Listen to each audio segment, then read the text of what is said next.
ఒక ఏసీపీ గారు ఆయన ఈగో దెబ్బతిన్నదో ఏం దెబ్బతిన్నదో తెలియదు కానీ ఆయనతో పాటు కొంతమంది పోలీసులు నిజంగా దారుణాతి దారుణంగా ఒక ఆడబిడ్డ చీరలాగి ఆమెను భౌతికంగా ఆమె మీద దాడి చేసిన దృశ్యాన్ని రాష్ట్రం మొత్తం కూడా చూసింది రేవంత్ రెడ్డి. ఇదేనా నీకు మహిళల పట్ల ఉన్న గౌరవం? హోంమంత్రిగా నువ్వే ఉన్నావు. నీ ఆధ్వర్యంలో ఉన్న పోలీసులు, నీ కింద పనిచేసే పోలీసులు ఈరోజు ఇంత దుర్మార్గంగా వ్యవహారం చేస్తా ఉంటే 24 గంటలైపోయింది. కనీసం ఆ పోలీసుల మీద యాక్షన్ తీసుకున్నావా? ఇప్పటి వరకు ఇంతవరకు కనీసం చెల్లించినావా?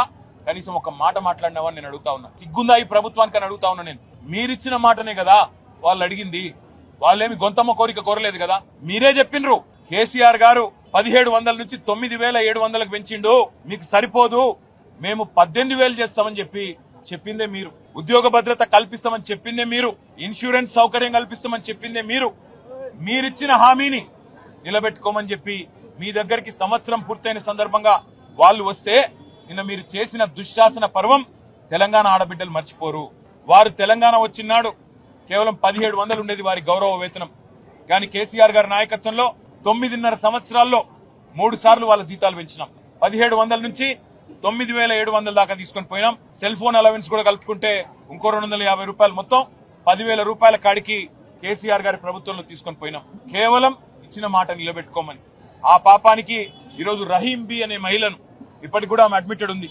మా సంతోషాను తనను కూడా ఇష్టం వచ్చిన చోట కొట్టడం, వీళ్ళిద్దరినే కాదు వందలాది మంది ఆడబిడ్డల్ని ఈడ్చుకొని గుంజి పారేసి వారి మీద భౌతికంగా దాడి చేసి అత్యంత హేయంగా, అత్యంత దుర్మార్గంగా, అత్యంత కిరాతకంగా ఈ రాష్ట్ర పోలీసులు ప్రవర్తించిన విధానం ఏదైతే ఉందో దీన్ని వదిలిపెట్టాం. వీడియో ఆధారాలు, ఫోటోలు అన్ని ఉన్నాయి. ఇక్కడ ఉన్న మహిళా కమిషన్ కి పోతాం, ఇక్కడ ఉండే హ్యూమన్ రైట్స్ కమిషన్ కి పోతాం, అవసరమైతే జాతీయ మానవ హక్కుల కమిషన్ కి పోతాం, జాతీయ మహిళా కమిషన్ కాడికి కూడా పోతాం. ముఖ్యమంత్రి స్పందించాలే.